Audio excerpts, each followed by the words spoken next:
Jimmy Superfly Snuka. Jake the Snake Roberts.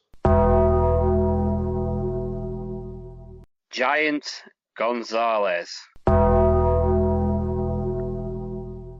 King Kong Bundy. Diesel. The Streak.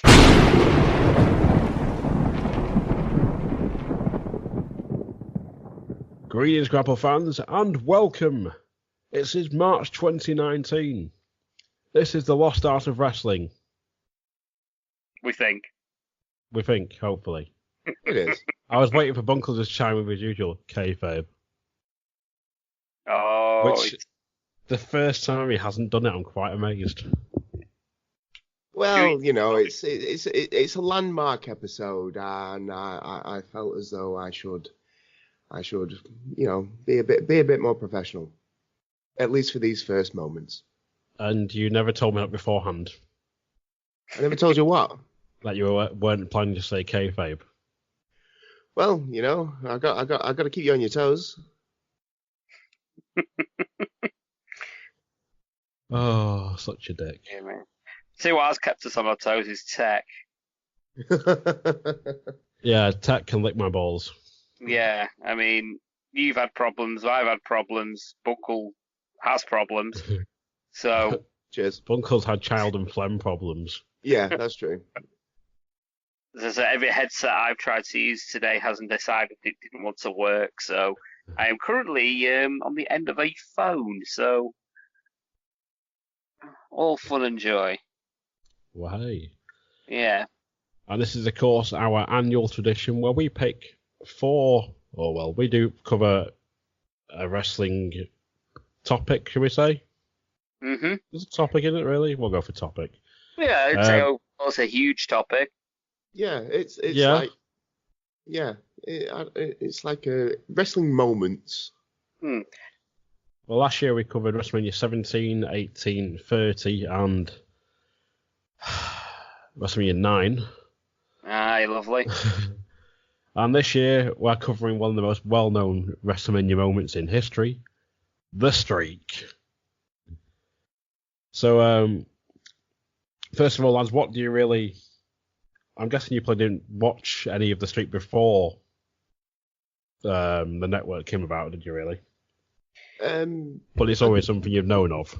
Yeah, I'd seen bits and pieces, like, you know, like I'd seen WrestleMania, I'd seen the match with Triple H at 17, I'd seen the match with Flair at 18, you know, bits and pieces like that, but any, like, the real early stuff, I'd not seen it before the network. I'll have to second that. I mean, I was quite late coming to watching wrestling, like, full time sort of thing. I used to catch on WrestleMania here and there, you know, acquire it via means. But I'll be talking like I didn't know when WrestleMania was in the year at this point, so I'm downloading it in like September. Just think, I just fancy a bit of wrestling. So I'd get a bit of You're WrestleMania. like way behind. I was, yeah. So I first started watching like full time in the very, very beginning of 2010. So my first WrestleMania streak match, as it happened, was the second Shawn Michaels match. So, yeah, so I had a lot of catching up to do. And, yeah, so I was aware of the streak the first time I sort of watched it. Yeah, it was a big deal. It was a really big deal by then. It was. Well. It really was. Funnily enough, it was only... I only noticed there was something when Paul, I think we were covering 18, and Paul said something like, you notice Taker counts in his hands. He's like looking, going, Yeah. I'm 10-0, like. Yeah. So, but like my earliest memory with like Taker at Mania was probably I had an old VHS called The Best of WrestleMania, and it showed snippets of Taker Kane and Taker Gonzalez and that on there. Because it was like going through from like WrestleMania 1 to WrestleMania 14, I want to say. So, Right. Wow, VHS even then. I'm surprised. It was on VHS. It got it from Asda, and I now own it on DVD as well because it's a really good It's a really good little documentary. That would have been like 2007, I want to say. Maybe 2006. The DVD came out in, would have been about 2000, 2001. So yeah, Mark Henry's match was in 2006. So it was long before that. This is like it was like giving me the history of WrestleMania like from 1 to 14. So the probably came out on VHS in like 99. I'm getting mixed up. Yeah. All right. Because what I've got written down in front of me, because we did our notes. I got a sheet of paper in my book and I wrote every single match down, what order they were in from 1 to 21 and 1, which is obviously the end of the streak, and written their WrestleManias next to it, but I always counted down the number of victories. So number 14 would be Mark Henry, number 14, like 14 and 0. So WrestleMania 14 would be the 7th match in the streak, which was Kane. Yeah. So... yeah, I'm confusing myself, as per usual. Well, it is late and you've not been...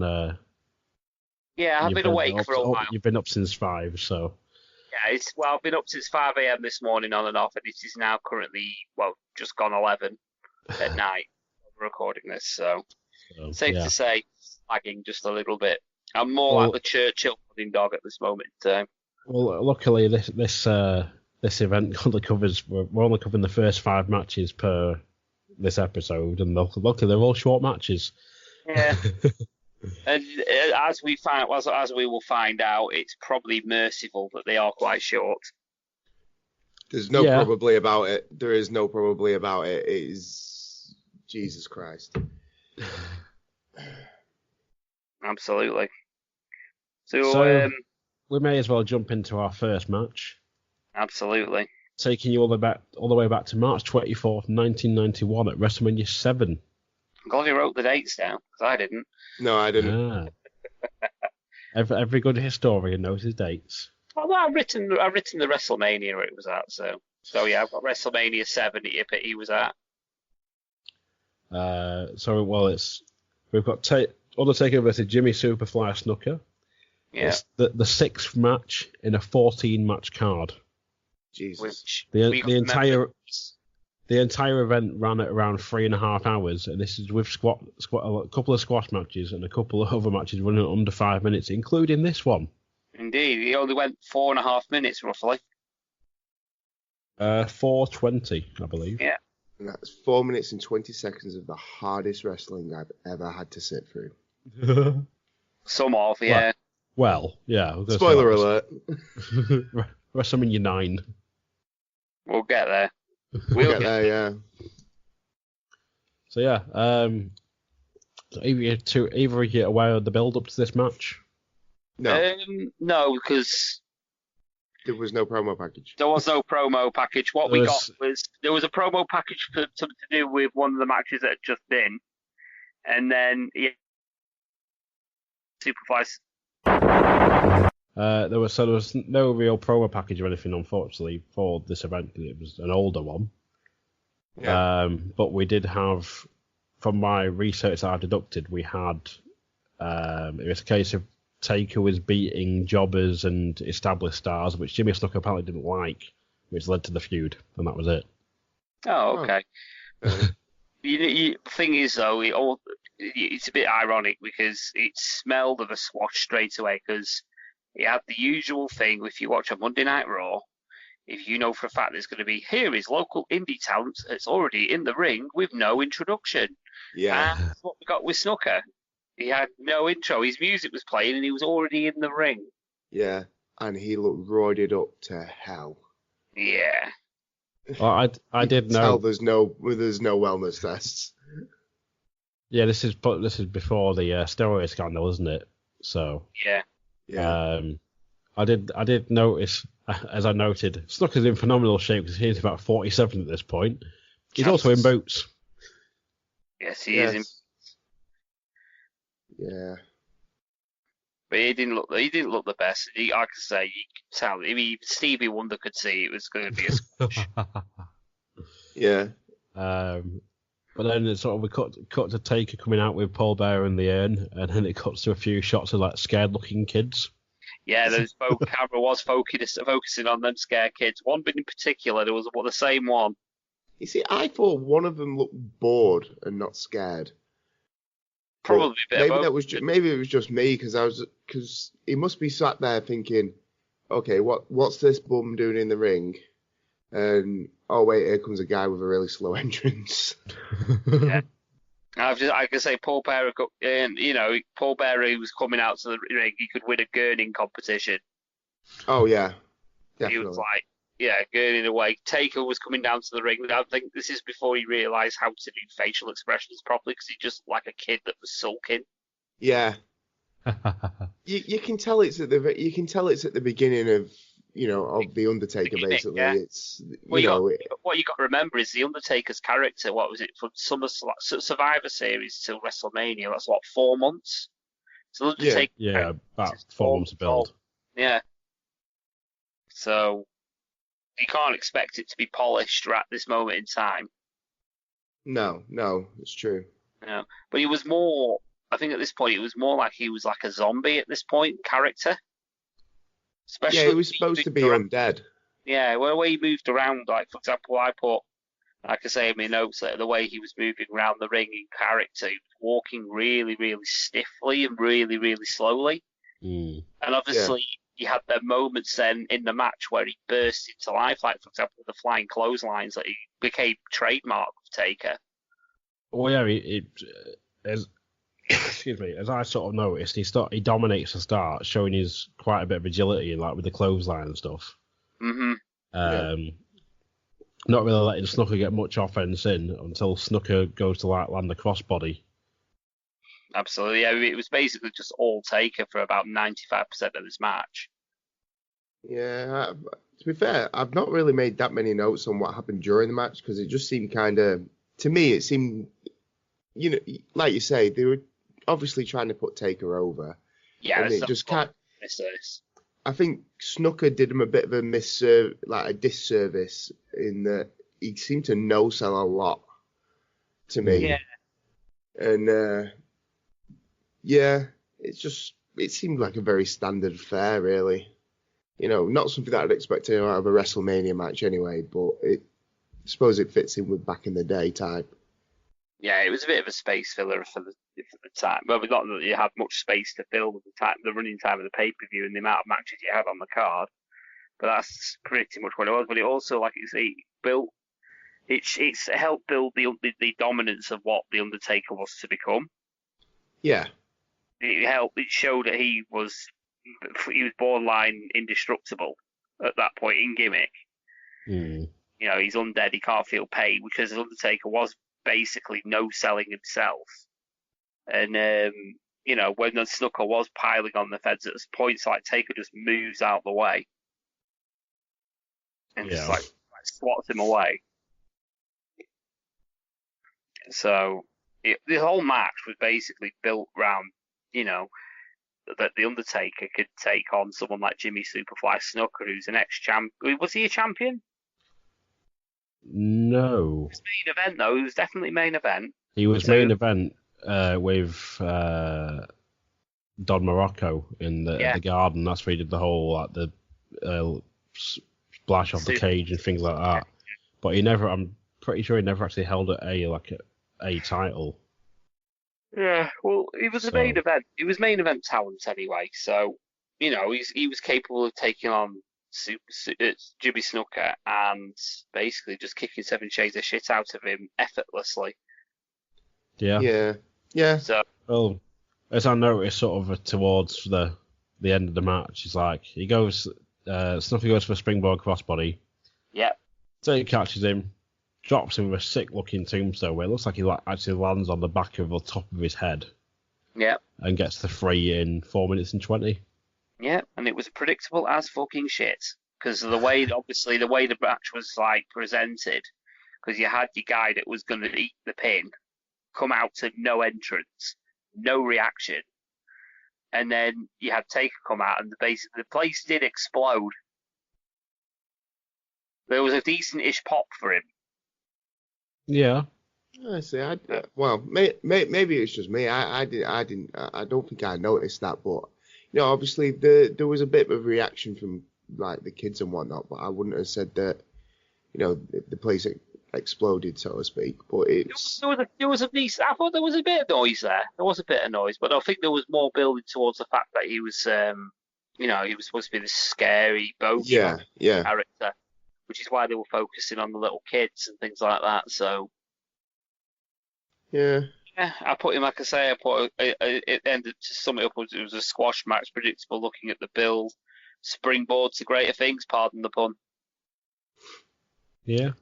I think I put Snuka looked like a bum, and I gave it 0 stars. Oh yeah, we was going to rate them out of casket, weren't we? Well, fine, 0 caskets. Yeah, I'll give it 1 because it was his debut at Mania. So I'll go in between and go half. Fair enough. Just to be a dick. Yeah, it's one of them caskets that's come after a magic trick. Yeah, I mean,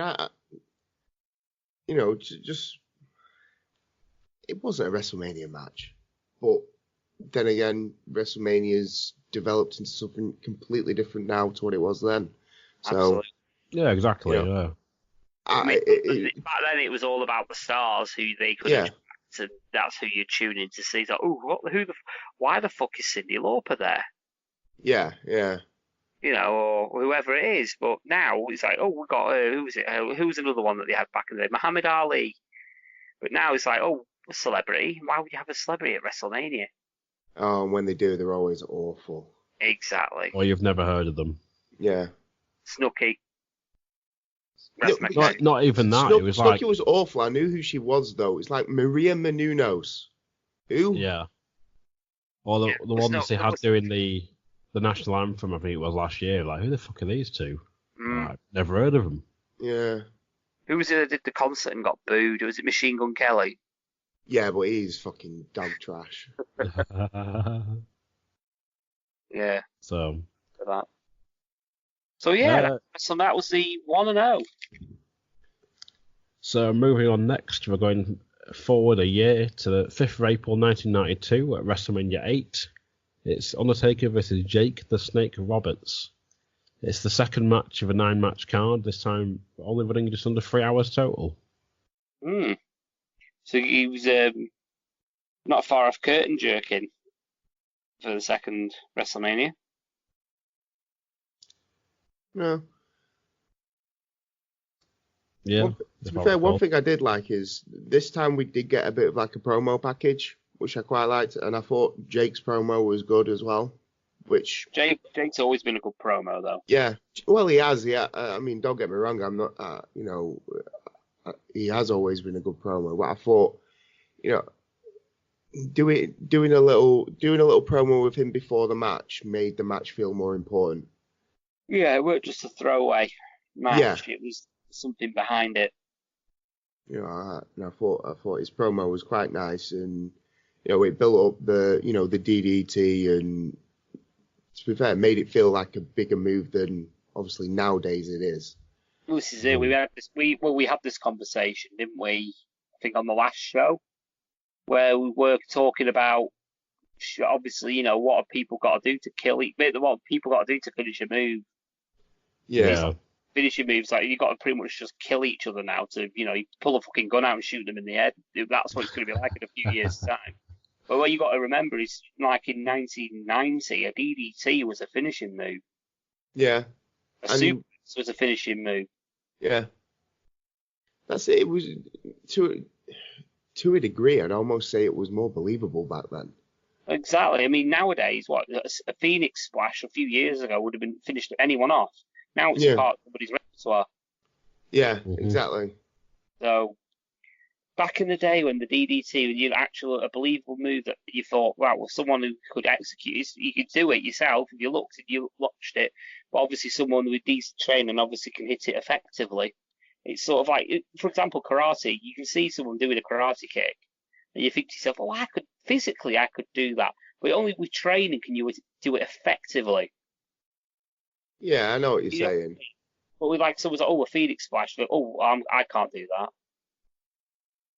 No, it's one of them. You have to, it's how you. If we're going off on a bit of a tangent, I'll try and keep it short. But it is about believability, and it's about like you say, we want to see the fantastic moves, and a lot of people are into the flip-de-doos. I'm not one of them. I'm not. But I'd much prefer to see somebody using a DDT as a finisher. That is a DDT. We're not faffing around with people's arms or this, that, and the other. It's a DDT. Because at the end of the day, if anybody grabs hold of your head and drives it into the floor as hard as they can, it's going to knock you out. Absolutely. It's just like a normal move in anyone's like move set now. Yeah. It's a setup move for something else. It's one of them. But yeah, flip-de-doo, bro. Flip-de-doo, bros. So yeah, Jake's running on the trust me gimmick. Yeah. I can't say I'm career, sadly. I need to. Taker's playing on the no sell stuff, having recently turned face. But this does lead to the sort of the promo package. I'm not sure if it's covered on the promo package, but Jake Roberts appeared on the funeral parlor. Yeah, that is in the promo. Yeah. He asked Taker whose side he was on, but then he actually got on the mic and was like, "Not yours." But then Roberts attempted to make the point that he can actually hurt the dead man by trapping his hand in the casket and then taking him down with chair shots. All right. So. But yeah, I was gonna say I put in my notes at first one. At least Jake gets an intro this time. I think it was needed though for this one because there's a bit of a feud to it where it's like Snuka in it. It's like, what's this match for? It's just filler in it really. Yeah, well, this is actually has a storyline. Yeah. So. But then you got Taker out again with a decent pop, and it takes him what feels like the rest of the pay-per-view to get to the ring. That's what most of the 3 hours was, to be fair. Yeah, I mean, you're almost praying for Badass to turn up so he has some mode of transport to get him to the ring quicker. Did you hear those old like ring carts again? They had it like WrestleMania 3. We did, funny enough, have something like that in one of the pay-per-views coming up. Yeah, that's true. So I think it was in WrestleMania 12, I believe. I could be wrong, but it's one of the more recent ones. Oh, right. So yeah, there is one where like they go about how he's gliding to the ring, and it's like he's not though, is he? We can clearly see he's being pulled. Yeah, but I think it was. Oh, I think that would have been. I think it was Jerry the King Lawler that said he floated or something. Yeah, it was somebody like that. But yeah, we're digressing now, aren't we? We're going on. Yeah, we'll cover that when we get there. Stick on the topic. Let's. So Jake Taker. Jake. Yes. Again, it seemed a lot of it was kind of standard fare, really. Choke spots. A lot of corner action. Taker likes whipping people from corner to corner, it seems. Yeah, his standard moveset's like coming out more and more like with each one of these matches. It's like, he's decided he's gonna keep doing the flying clothesline. He's decided he likes to work, from this corner to this corner and so on and so forth. There was a little bit of psychology though at the beginning, for example. Like, literally, it wasn't for very long, but I noticed it. Is when the match started, Taker was in the middle of the ring, and you had Jake trying to find an opening round the outside, going round in a circle in the ring, like where what angle can I get him from? Yeah. So I did sort of pick up on something with Jake. He sort of goes in, tries to land a jab or something, and backs off. yeah, he's like trying to see if any of his offense actually takes, has any effect on him. Yeah, it's almost like he's trying to make him move.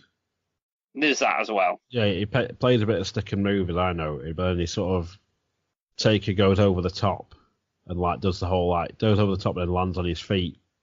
But going over the top just feels like he's taking so long to do.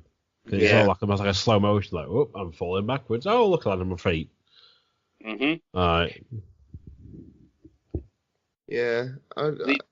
He does something as well in this match as well, Taker, that becomes a staple of what Taker does. Especially, the midpoint of the streak is when he gets clotheslined over the top rope and lands on his feet. Yeah. Yeah. It becomes like a regular spot, which is like trademark Taker. It's like he's almost as synonymous as old school became at one point. But fully enough, I did also notice, like what you said, Bunkle, about the turnbuckle throws and strikes. Yeah. Just seemed to be turnbuckle, strike, turnbuckle. Yeah, it seems like an Undertaker. It's like there are people who like just whipping people into the ropes and doing move, and then whip them into the ropes again and do another move. He seems to like working people in this corner, and it's like I get it, because in a way it is good that you're going to almost going to each corner, so each section of the crowd is getting a bit hyped that you're in that area. So, it is quite good in that sense, but it's bloody boring to watch. Yeah, you get the same move over and over and over again. But at the same time, it's because of the moves he was using, it would kind of be sold as well on commentary, because you had Gorilla Monsoon selling the story of the agility versus size, obviously, because Jake was the smaller guy. He was trying to use his, speed to get on top of the Undertaker, who had the size and the power. Yeah. Edge. And I think that the corner throwing spots, that was probably feeding that story, where he was using his power. Yeah. No, I mean, I don't deny, the idea behind doing it. It's just, it does become like his, standard. That's what Taker likes to do. Yeah, he became staple for a little while. Yeah. So, yeah, I can see where you're coming from. But yeah, you said Taker was face Coxy. The ref, there was a few moments in the match where I think Taker was intimidating the ref. Yeah. So it was like, oh, I better not pull him up because, but the Undertaker at this point in his career, he's an intimidating character anyway, isn't he, really? Well, yeah. So it's like if he's not intimidating to his opponent, what's the point of the ref not being intimidated, sort of thing? Yeah, I mean, or vice versa. If you're scaring kids, you got to scare the ref. Yeah. But it's like you can't have the ref not scared, but then his opponent's shitting it. Mm. There's got to be a bit of give and take with it there. Yeah, that's true. That's true. So yeah, Taker goes for a tombstone. It gets counted into a DDT, but then he sits up. Yeah, sits straight up. Which annoyed me. Followed by a short arm straight into another DDT. Yeah. Yep, which made not that the move made no sense, but then Jake goes after Paul Bearer, and it was kind of like, why? He's got the match won there if he goes for it, but it didn't make it. It made Jake look bush league to me. Yeah, because he's getting distracted by outside. He should be all focused on the guy in the middle of the ring. It's not even that. It's not even like Paul Bearer jumped on the ring apron or to try and break up the 3 count or whatever. He literally is stood facing away from the ring and Jake goes after him, and it's like, yeah, why? Yeah, there's no need for it, is there? You've just seen the guy sit straight up and completely no-sell your finisher, which makes you look a bitch anyway. So you've hit it again, and he's actually down. Pin him. Yeah. Yeah, it was like, and I got told once that the whole point of a match is to beat your opponent. So why would you not pin him? Exactly. Right. Yeah. So Um, in the end, anyway, obviously Jake goes after Bearer, and then Taker just sits up and then just tombstones Jake on the outside. Yeah. Tombstones him, rolls him but in. if you know if the tombstone, he does it on his knees. Like Jake's head doesn't even like go anywhere near the mats or anything. Good, that's being safe. It's a very strange looking tombstone. It's always something every time I watch like this match, like it's like, oh no, it's that weird tombstone. At least it's a safe tombstone, though. It is, but it's my gripe is it's like he's on the camera. Like, Yeah, true. But he just throws him in and gets the cover. It's like when the camera gets too close to open hand fist punches. Yeah, exactly. So yeah, I know what you're saying. But yeah, that ends up being the match. Yeah, throws him in the ring and gets him with the cover in 6 minutes and 36 seconds. Yeah, it was all right. I thought the match was okay. Did what it was supposed to do. Both guys got the shit in. An improvement on Snuka. Oh, Absolutely. definitely an improvement on Snuka. Yeah, it made Taker look invincible as well, the way he obviously took the DDT and the clotheslines and shit like that, and he just sits back up. Mm. Yeah. So obviously it's building character again. What do you rate it? I'd say 2 out of 5 for the caskets. It's quite. I feel that's quite generous. I gave it 1 star just because it made Jake look awful, and I think they could have done it. I understand they wanted to do the tombstone on the outside to try and sell that Taker will do anything to win, but you could have done that spot in a different way. You didn't need to make Jake look stupid. Yeah, I agree. In a way. I'm gonna give it 1. We agree on something. It was like second match of the streak. It's like not good, not great, just there. It was just there, really, like standard Taker match, really at this point, like just going through the motions. And but they added a bit of a feud, so like gets it the extra half. Yeah. So okay. A little bit more effort. Yeah. Yeah, it is. There's a bit more effort into putting something behind just the fact that he's a big, indestructible man. Yeah, fair enough. So yeah, we move on. Yeah, moving on to, I can find the date, because I didn't write this one down. You probably wanted to block this from your memory, I believe. Yes, I did. I can tell you WrestleMania 9. And it's WrestleMania 9. Go on. It was the 4th of April, 1993. Can we just do a Men in Black moment and just send someone back there and just use one of the fucking things? That we can forget this match actually fucking happened. I wish we could forget this match. If you could call it a match. It was, I don't know what it was. It was an abomination. It was a fucking abortion. That's what it was. Well, there's actually a bit of build to this match as well. Oh, God. Undertaker was feuding... Sorry, we have covered this match in previous episodes, but we covered it on WrestleMania 9, but I don't think we went in as detail with this this bit of the feud though, because Undertaker was feuding with Harvey Whippleman, who was a manager at the time. Yeah. He defeated Kamala at SummerSlam 1992, and they had a rematch at Survivor Series 1992 where Taker beat Kamala in a coffin match. So Whippleman said he wanted revenge and brought in Gonzalez at the Royal Rumble 93 and got eliminated because of Gonzalez, which sets up the match for WrestleMania 9. Wonderful. Yay. So, yeah, there you go. So my first note, because obviously we've done this before, my first note was literally, oh fuck, not this again. My first note is Gonzalez is a chump.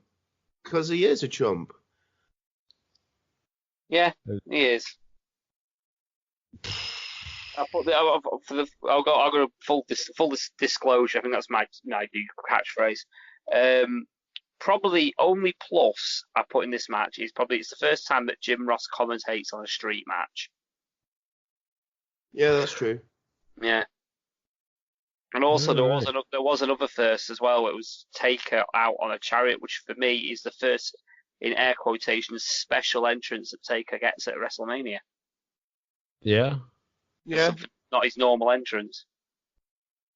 It's still. I wouldn't have said it was a good entrance, but yeah, it is special. No, it's different. It's different from his normal entrance, so it's special. What, to be fair, if you haven't seen this match, please save yourselves. Yeah, just don't. We've done this so you don't have to. Yeah. I have now seen this match 3 times, and I'm surprised I still have eyes. Yeah, I wish I could gouge him out. I mean, I wish I could gouge him out after watching looking at Gonzalez's gear. Especially with that colour form, eh, Uncle? Yeah. His ring gear. Don't even get me started. Yeah, who actually okayed the fact that they put fucking, was it arse hair on his arse crack? Gave him an actual arse crack in his ring gear. Whose decision was that? Whose decision was that? It was more the fact of like, we're gonna put this like skin tight bodysuit on you, and like we're gonna like what's the word, airbrush.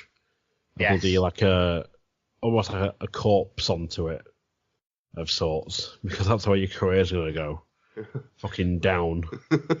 Yeah. Like, To be fair, sure. Who even greenlit signing this guy? If you actually read anything about him, he was a basketball player who was so injured he could no longer jump. Come on. Yeah, I mean, I just feel sorry for everyone else that was involved that wasn't Gonzalez. But brutally honest, even Bill Alfonso, the ref, I felt sorry for. Oh, it's only it was Ted Turner who brought him into wrestling because he was tall and that. He said, "Do you want to be a wrestler?" Oh yeah, okay. I think that was a trap. Yeah. He knew he was gonna end up in WWE because Vince McMahon has massive ejaculations over these big men. So it's so bad. It's yeah, like, I mean, I took notes of his offense, and it's either a club, a choke, or a low blow. That is all he does. he does a chin lock, and it's the longest fucking chin lock in the world. Yeah, It makes a Randy Orton headlock look like child's play. Yeah, I always put it goes on and on and on and on. Fucking end this match. This match is 7.5 minutes long. 6 minutes of it are a chin lock. Yeah. What the worst thing is you've got Taker selling for this guy. And it's not even like again. You've got Taker selling, but it's not him selling like I can understand him like selling like maybe if this guy could do a big move, but as you said, it's clubs and like punches. He doesn't even kick because he can't, because his legs are in that shit shape. It's somebody tell me how this man got a job. I can't say I feel sorry for him because he got paid to do this shit. How the fuck did you get a WrestleMania paycheck? It's just awful. Well, funnily enough, this was the 8th match of a 10-match card. If it hadn't been Hogan Yokozuna at Mania 9, it would have been a co-main event. And this went on after Luger Perfect. Jesus. A match that I actually quite enjoyed, Luger Perfect. But it's just terrible. And the even the idea for the end of the match with the chloroform, I don't get it. He was in control for pretty much the whole match. Taker gets a tiny bit of offense, and it's like, fuck it, knock him out. Why? guessing part of the logic in that was like, whatever I do, he's going to sit up. But if I chloroform him, he can't sit up. Yeah, maybe, but even then, with was it Gorilla who was on commentary saying he can smell the chloroform, and it was like, pretty sure you can't. You're in an open air. Yeah. But yeah, no, and a DQ loss. A DQ win for Taker, and we class this as part of the streak. That's appalling in itself, to be honest. I mean, Gonzalez was appalling full stop. Even his selling was bad. The first and only DQ as well at the streak. Yeah. And as it should be the only DQ of the streak, it shouldn't be included in the streak because it was a DQ win. Just because he came out after and cleaned house doesn't mean that he stood on. He was the hero in this. No. Everybody's a villain involved. Absolutely. So shall we rate this match and get the fuck out of here for this match? 0. I agree. I couldn't give... I'm guessing negatives weren't allowed. Well, I was about to follow up with -5 stars.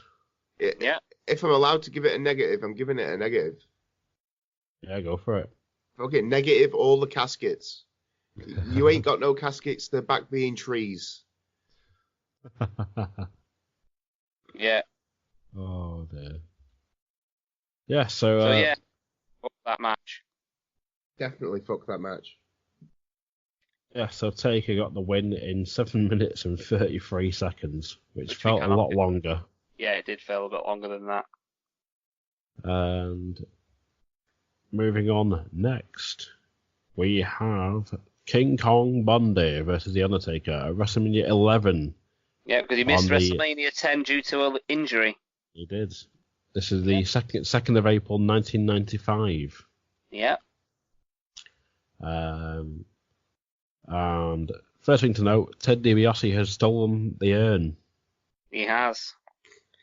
He's nicked it, and any reason why? If I recall, and from reading some notes here, it's from Ted DiBiase bringing in his own Undertaker. He brought in a fake Undertaker. Okay. Whether that was to control it or not, I'm not sure. What? How does this work? So he brought in a fake Undertaker, which, right, okay. So he stole the urn for the real Undertaker. Yeah? Yeah. Has the urn started to control him yet? Is my question. I think it's during this match. I think it was like he could recuperate with it. Right. Yeah. So it's like his version of hulking gush. At the 95 Rumble, Taker faced IRS. Yeah. Because he's part of the $1 Million Corporation, and King Kong Bundy interfered, and which let them steal the Undertaker's urn, which is said to be the source of his power. Right. Okay. So yeah, it's now the magical urn that's the source of his powers. Yeah. You also got to then realise the booking. I mean, if that's the case, and you're really trying to sell that Ted DiBiase is trying to keep this urn away from the Undertaker to stop him being so powerful, why bring it to the fucking ring? Exactly. So yeah, fucking stupid. Stupid. But yeah, he got the entrance for King Kong Bundy, which obviously, he didn't have his own music. He had Ted DiBiase's music, which I thought was really weird. Yeah, I thought it was a bit he's part of like the $1 Million Corporation, so it kind of fits in. I suppose, but yeah, it worked for me. I mean, Bundy's intro was cut off by a recap and an interview, which had nothing to do with the match. No. Which I put then squash incoming. Yeah, it was the equivalent of he's already in the ring, Cole. Yeah. Yeah. In fact, Bundy looks awful. He does look awful, but Lawler was bigging him up, which, by the way, is the first time Lawler's on comms. Yeah. For a streak match. Well, to quote I was going to say with King Kong Bundy, to quote an old JCW DVD, he looks like a broken condom with limbs.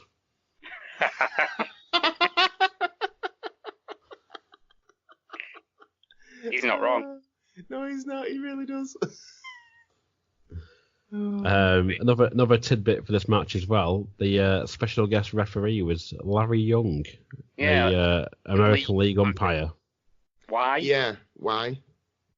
He was the storyline when he was an out of work sports official because of the recently ended MLB Players Association strike and a lockout of the Major League Umpire Association. Right. Why? They talk about that a lot. Yeah, it took me out of it a bit. That. Yeah, Lawler was bigging up Bundy as well, like I say, before as he was coming down or while he was in the ring before Taker's intro, for having the quickest pin at WrestleMania at that point. Yes, 9 seconds, I believe. Yeah, that was it. So he was obviously bigging up Bundy to be like a credible opponent. Then we have Taker coming out with still his old school look, and it's the first intro that he used at WrestleMania that had thunder and lightning. So, yeah, so as you can see, as we're going through the years, the development of The Undertaker, you can see the evolution of Taker as you go on. Yeah, you can kind of see how, at least the Deadman part of the Undertaker gimmicks, progressing, and how, the zombification side of the thing sort of was dying off a bit, and it was more paranormal as opposed to just being some undead. Yeah, it's moved away from that he like you say, undead zombie gimmick, and it's now he has magical powers gimmick. Yeah. Type of thing. Absolutely. It's going towards more sort of say, the supernatural. Yeah, sort of thing, where you've got special powers. So, yeah. What we forgot to mention in the last match was it was the first use of old school at WrestleMania. Yay. That move that I have no idea why it's in his repertoire. Because he does one move to the arm and shoulder. And he does it in every match, and then he doesn't work that body part ever again. No. But it's a trademark, so trademark move for Taker, so fuck it. It's also, with this one against Bundy, he lands in pretty much centre of the ring. Yeah. Which is quite an impressive feat at the time. Oh, no, it definitely is. There's no denying the athlete that he is. I mean, you don't get to be that size and move that fast if you don't have some athletic prowess, so to speak. Yeah. But, yeah, this match seemed to focus, the commentary seemed to focus a lot on whether the umpire could count fast enough and the urn. It was all about, oh, he's got the urn back. No, he doesn't. Oh, he's got it back. No, he doesn't. And they didn't really call a lot of what happened in the ring, I felt. No, they were telling stories, weren't they? Yeah. Mostly. It kind of took me out of it a bit. Afterthought. Yeah, it was like the match was an afterthought.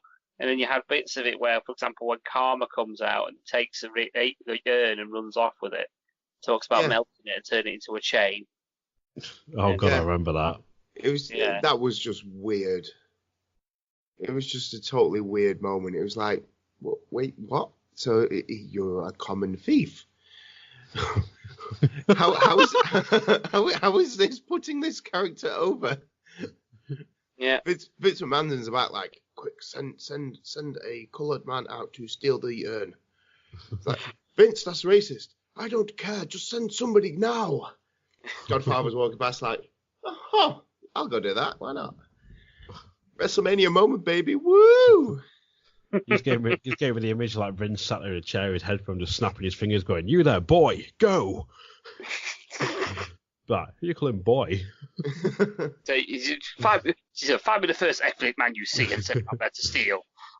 Do you want to be the Godfather in 10 years, or do you not?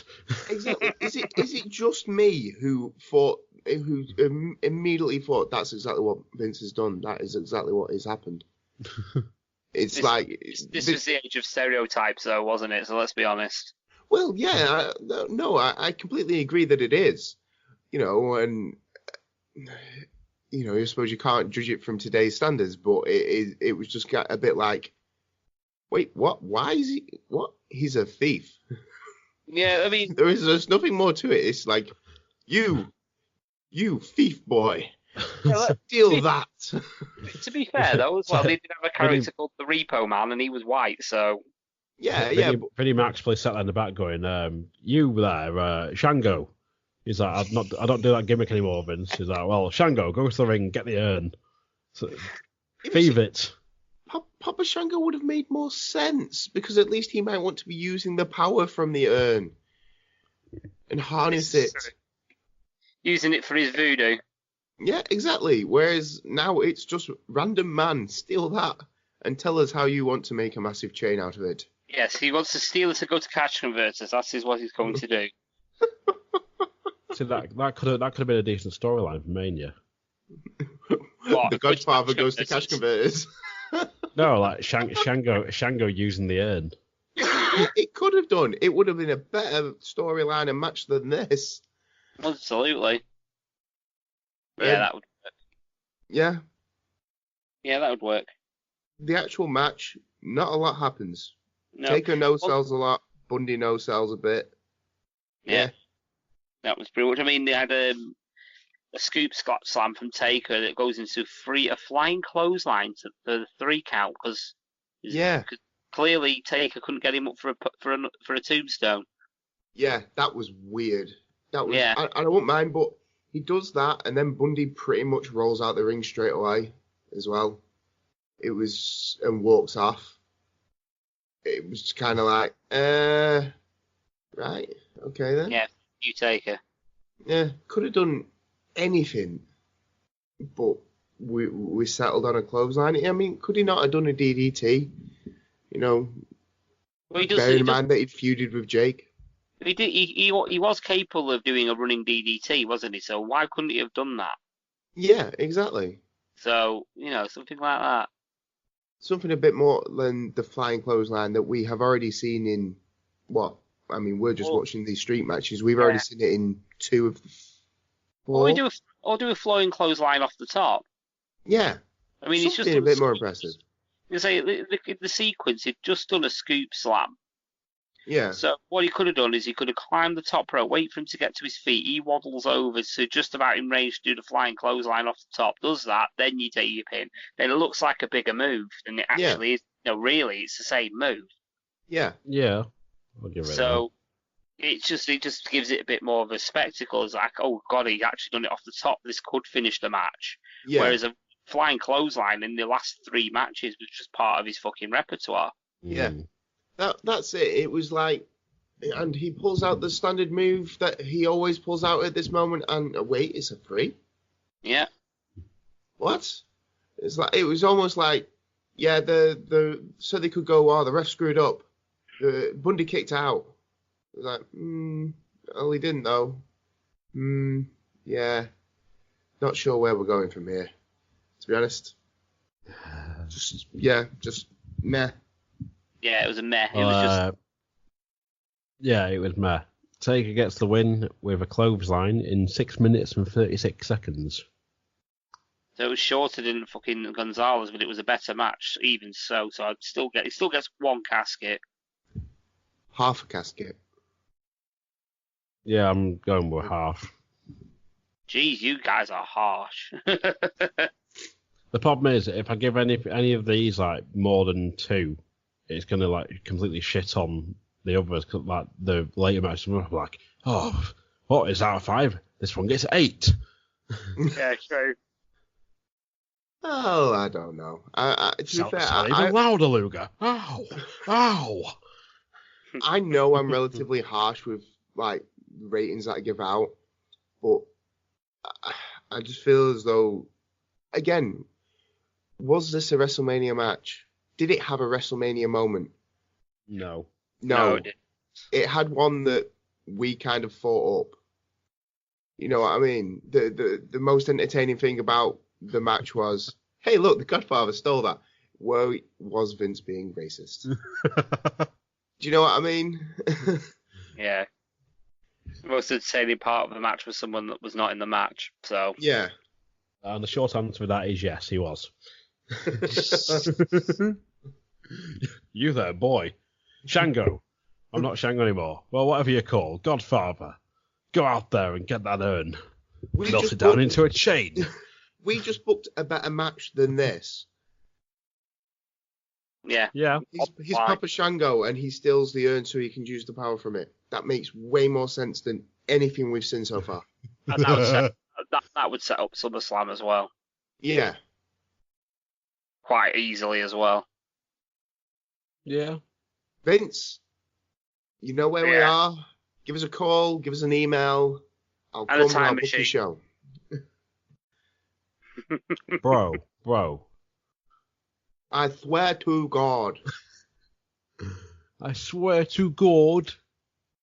I'm in bro. God.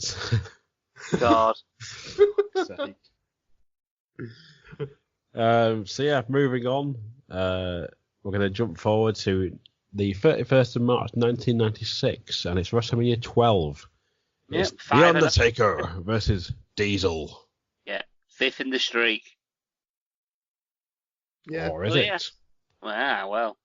Diesel out again first. I'm not shocked by this. Yeah, and really, really slow. Well, they're both billed to be like, big men. We're gonna be, it's gonna be like a power moves, So I can kind of understand why, like, Diesel will slow out to the ring. Taker's always going to be slow to the ring, other than when he's on a motorcycle. Yeah, but the difference this time is pyro. True, there was pyro. Yeah. This is WrestleMania Go to Hollywood, isn't it? WrestleMania 12. Yeah. This is also, if you're counting the Iron Man match, this is the third longest match on the card by 1 second. Well, okay. To be fair, spoiler alert, I kind of enjoyed this match. Yeah, it weren't bad at all. But just while I remember, the one thing that we forgot to mention on the last match, the King Kong Bundy match, after the match, was the first use of the eye roll at WrestleMania. Yeah. Ah. Yeah, the eye roll and the... Well spotted. Yeah. So, yeah, again, more the character development. Intriguing.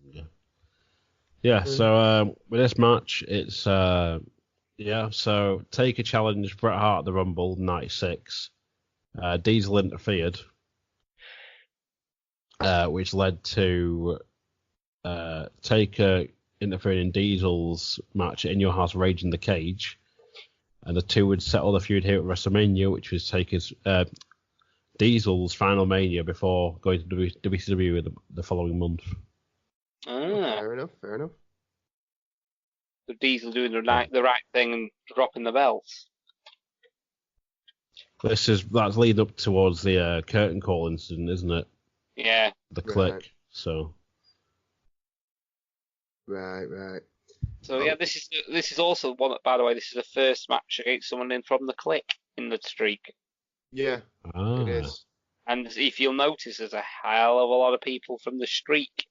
Well, high percentage of matches of people from the streak, from the Click, in the Taker streak, and this is the first of them. But he's never had them all because he's never had X-Pac at Mania. Yeah. No, he's not had them all. No, he's not had X-Pac. No, but he's had most, and a lot of his matches has a high percentage of them. Yeah. I'd say nearly a third, if not a third, of the actual undefeated streak. There is Click members in there. Yeah. Yeah. So. Yeah, there is because there's 7. At least. Anyway. So yeah, we thought this match was quite good. We starts off really quick, which was very surprising. I see it starting out. I didn't enjoy it at first. Did you not? I thought it was really good. I really enjoyed it. For me, it just seemed a bit. It's like standard Nash when he can't be arsed. To me, it was. Oh, you thought Nash phoned it? I think Nash, to me, the sort of his air of his presence and that, to me, just sort of gave it like, well, I'm leaving in a month. I don't really give a shit, but I'm here now at Mania. I'm getting my pay. I'll just phone it in. It did improve towards the end, but the problem with that Mania 12 is it pretty much is like a one match card because it's all building towards Sean Bratt. So anything else pretty much is just like throwaway, if anything. This is true. Maybe I didn't think Nash was phoning it in really. They went a lot faster than I expected them to, especially to start out. One thing I did notice that the picture seemed to cut out at one point.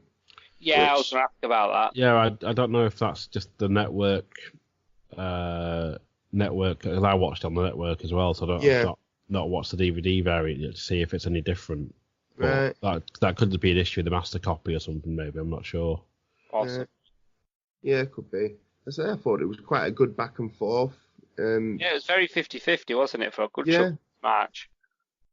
Yeah, and then it was good. Taker still got his shit in. Diesel seemed to get his shit in, and during the mid match the pace did slow down. Yeah, I'd expect it to. These are two big individuals. They can't be going a million miles an hour the whole time. You know what I mean? Oh yeah, I got what you mean. It's reading my notes back on the actual match itself. It is very much back and forth. Yeah. It's also it's probably the first match in terms of physicality for Taker as well at Mania, where he's sort of gone beyond the past limits of it just been like a fucking, here's like a guy who's evidently jobbing. Yeah. And there's sort of that thing of Diesel's like a sort of credible threat at this point, almost, I think. That's it. I mean, like it seems like what they've tried to do a lot in, like, at least after the first two matches, they've tried to make people seem a threat just because they were as big or if not slightly bigger than him. And that's kind of what's been threatening about them, but he's still dispatched them quite easily. But depending on what you think of the Gonzalez match, but I'm not going back there. Whereas in this one, Diesel is bigger, if not, very close to similar size to him, and he seems like he can go as well. It's not he's just a bigger guy. He can hang with Taker athletically as well. He's not the first credible opponent for Taker. Yeah. At WrestleMania, at least. Yeah, it is, and it showed, and I thought it made the match seem better to me. Yeah, I agree. Made it actually credible. Yeah. I was just reading through my notes. First time I've noticed rest in peace chants as well. Yeah. Which was that again. It shows the evolution of Taker and how popular he is now as a face. Yeah, and it's also the first mention of Taker as the Phenom as well. Yeah. Yeah. So there's that as well. So I'm just looking now to see if there's any firsts, because I did try to take a lot of notice on like if there's any firsts in matches and things like that. So, but yeah, it was the first time that Taker was known as the Phenom. So obviously he was known as that going forward. Less so maybe, obviously going before the year 2000 and after, before he gets to, just after badass phase of Undertaker, when he comes back being like, the dead man Undertaker again. Yeah. He is no more like then as the Phenom, but the first mention of him being the Phenom was actually in this match. Right. So let's go back. But yeah, I thoroughly enjoyed this match. I did. To be fair, I was shocked when Nash got him up for the jackknife. Yeah, I didn't think that was going to happen. And it was twice he did it as well. Yeah, he does it twice, but like the first time he does it and then he taunts the crowd. Yeah. Before Taker sits up, and again, it's another one of those, like, just pin him. At the end of the day, I'd rather he kicked out at 2.5 than you hit your finisher and then they're like, yeah, I don't care, woo. Like, no. Is that not like standard Nash, though, to be fair, really? It is to an extent, but you know what I mean, because that's what they tried to play up on commentary, in that, well, Nash is this brash character. It's almost more bravado than anything else anyway. Yeah. You know, so he is going to react like that. I also noticed another new urn. So this is like the third one now. I don't understand why they keep changing them, but at least it looked better than the last match where it looked stupid. And don't forget Karma stole the last one, so. Well, yeah, I'm sure the last one is now a chain hung up in Godfather's strip club. It's in Argos as we speak. To be fair, if they'd thought about it more logically, they could have had like different urns, could have given him different powers and things like that. Yeah, which I think would have been cool. You know, you could have had one that, you know, almost gives him regenerative abilities. You could have had one that, you know, or helps him produce the lightning and stuff like that. It depends how far you want to go with it, because to me, very quickly, the whole magical powers thing, you know, being paranormal, it wears thin relatively fast. Yeah. You know, it's like, well, if he can shoot lightning out of his hands, why doesn't he just do it in a match and win? Oh yeah, just fry him. Just fry his opponent and pin them. He is the champ. Do you know what I mean, though? Oh yeah, I get what you mean. It'd just be quite funny to see him like grab hold of someone and you see him like doing like he's fucking Raiden from Mortal Kombat. Yeah. but it's almost like I'm having flashbacks to bloody Spoony and at that the Wrestle panel at Magfest a few years ago. Oh yes, yeah. With Abyss, when Abyss puts the ring on, he's like, "I can feel it, Hulk. I can feel the power." Yeah. Or for that, the non-wrestling fans out there, play when Carlton gets a little black book from Will. Yes. Yes. Oh dear. References going over my head. Oh dear. Oh well. I can't know them all. True. But yeah, Taker sits up from the first powerbomb, then gets jackknifed again. And this time Nash goes for the cover and he gets doozled or goozled, whatever you want to call it. And yeah, somehow we end up in a chokeslam. What have I written down? Oh, he fights out of it 3 times. 3 times he fights out of the choke. And then he suplexes Taker. Taker's up, no sells it, takes over, choke slam, which looked terrible from what I have written down, and then tombstone for the 3. Well, I noted he hits the flying clothesline as well, doesn't he, before the choke slam? He does. That was like his sort of his moves of doom. So it's like clothesline. That's probably where I put Taker's control. Well, I put Taker hit him with a falling clothesline. So obviously he was overbalanced and. Yeah. It was more like a showstopper. As what they. It was more like because that was like a variant of Big Show's choke slam, wasn't it? At one point, it was known as the showstopper. Yeah. So it was a bit shit. It was like a choke slam, but you put your hand on their ass and they go down very slowly. Yeah, because you fall to the floor as you do it. Yeah, that's it. So. But yeah, tombstone, 3 count. In 1644. You know, I thought that was a decent match. It was a good match. I did really enjoy it. I warmed towards the end. I just started out not liking it for some reason. But like I said, it's played because you just watched 4 really subpar matches. Probably that's why. That and it's the fact for me. It's like Nash. It's sort of his. Not caring. He's like, well, I'm leaving. It's like anyone sort of finishing a job. Like, I'm leaving in a month. I don't give a shit. Yeah, like, it's payday, innit? So fuck it. It does get better, but it's like it is a very much for me. It's like a very much standard big man match. Like them watching matches nowadays is sort of they'll probably gone back and they've watched things like this, like when they're watching the tapes and going, oh, I can do this, like that. This was good in that match, and this was good. And it turned out that they've pretty much taken the match spot for spot. Yeah. Almost to a degree. It's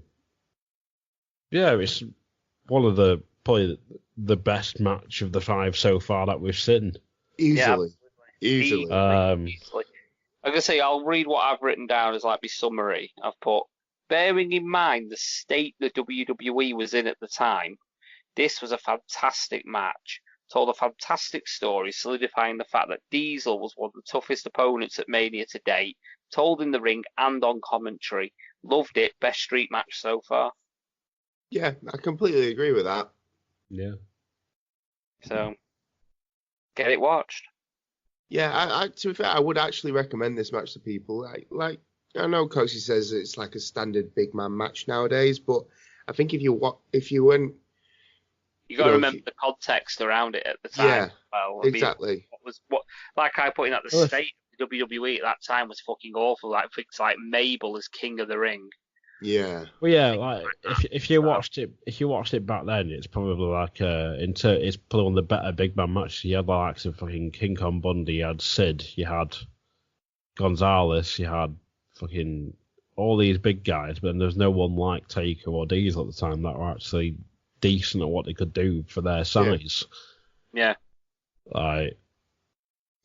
Yeah, I agree. I mean, again, it showed. It made Diesel look better than I thought Diesel ever could be, really. Oh, yeah. The fact that he kept up with The Undertaker, at least in the beginning, surprised me a lot. Because I thought this would be a lot of Taker using his athleticism and, the fact that he's a slightly smaller guy to bump around and make Diesel look good. But obviously, in the end, take control. Whereas at the beginning, because they went so toe-to-toe and the match was back and forth pretty much the whole time, I think that made them both look good. Yeah. And it's not often that there's no other match in this that so far in the streak that's made both guys look good. And I think that it's something that the WWE always struggles to do. Usually the guy who loses doesn't look good in the loss. No. Yeah. I think this is one of them where they both came out of it looking better than they did going in, which, it's a rare thing. And obviously, where Kevin Nash ended up going, it's a bit of a surprise. Yeah. Surprised it worked as like a squash. So there you go. Yeah. Caskets, I'd give it a solid 3 out of 5. Easy. Yeah, I've given it 3.5. I did really enjoy it. See, I'm gonna have to go mid-road here and give it like a 2.5. Okay. Fair enough. Just because I know what's coming up in time is like it was good. It was the best match of the 5 so far, the first 5, but it's knowing what's coming up. It's like, yeah. See, I don't know. I'm just going based on how I feel as I watch it. Like the problem with doing it that way is obviously that match stands out as a fantastic match because I've just watched 4 pieces of shit. Yeah. Whereas we're going to get later on and we're going to watch good match, and it's like, I have to rate, you might err on the side of giving one of them a 3.5, and then you'll compare it to the Diesel match.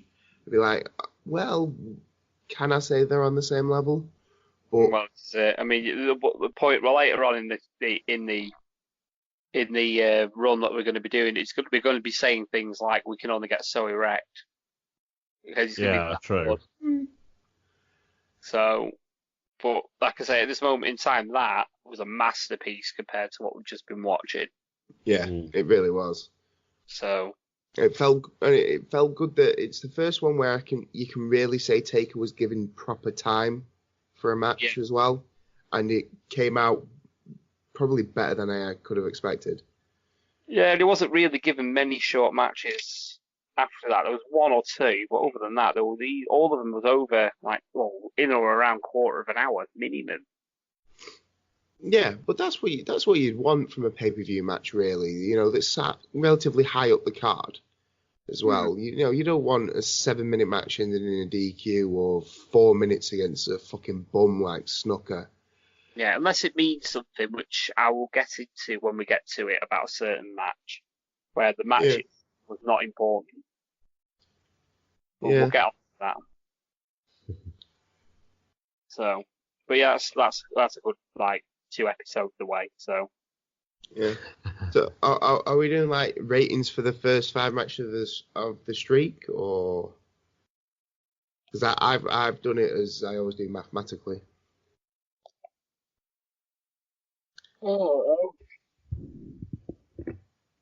We can do if you want to. Well, I don't mind. Go for it. Well, mathematically, it works out at 0 stars because 0 divided by 5 is 0. So, going off that, it's 1. It's a 1. And that's for the Diesel Taker. Because the rest of them are just sort of dog shit. Yeah, they are. Right. I can't argue with that too much. I would say go watch Diesel Taker. I think it's a nice little match. It's unless quarter of an hour. Unless you're a completionist and you have to watch it all, and you've got a spare half an hour. Then you might have to watch the first 4, but don't expect anything major from them. Don't watch Gonzalez. Just don't. No, do, because it'll make anything WWE does now look like a masterpiece. He'll never complain about it again. Yeah. Oh, watch it, but have alcohol ready. There is that. You will need it. You'll need all of the alcohol. So, yeah. Anything else you guys want to add, or? No, it was an inauspicious start, but by the end, you're starting to see, signs of what Taker is and what Taker has become. Mm-hmm. This is it. I mean, when I obviously I took the piss by going, ooh, pyro, at the beginning of the Diesel match, but it was but it's clear to see that WWE knew they had a star on their hands at this point. So they would have, they were investing time and money in him, developing his character, giving him little bits and bobs, giving him more time on the card, giving him little special tweaks and things like that. You don't get that unless you think you're worth the time to mess around with. Yeah, definitely. Definitely. So, yeah, fuck it. Yeah, get Diesel Taker watched and only watch the others if you have to. Yeah. Well, I think that's going to wrap it up for us then. For me. Yeah. Join us next week as we cover 6 through to 10, which is going to take us through to from 1997 to 2002. Ooh, big jump. Yeah. So, yeah, right. Give yourself some plugs, boys. Do you want to go first, Bunkle? Go on then. If you've enjoyed listening to my voice as much as I enjoy listening to my voice, you can find me playing the Dragonborn Paladin, Clanless Rogar, on Gunpowder, Treason, No Plot, which you can find on all good podcast providers, and you can follow them on Twitter at TreasonNo. And you can find me also on the RAD Live podcast. You can find us on Twitter at UKRAD Podcast. We're on Facebook. And you can find us on all the good podcasting places like Spreaker, iTunes, and many other podcast catching places. But also, if you want to see someone acting like a complete cunt, you can also follow my D&D character, Steve GTMP, where recently I've made a list. And everyone's on it.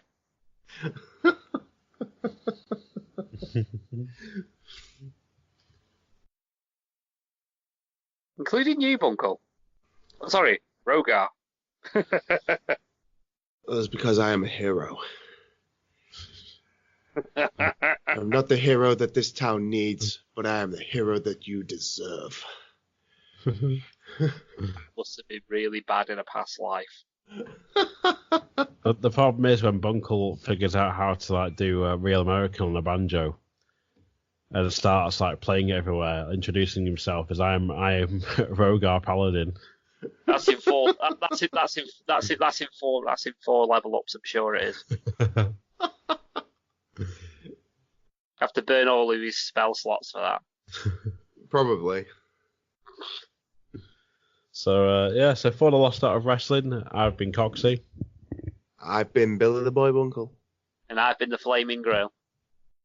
And this is the podcast where we ask, who better than Canyon?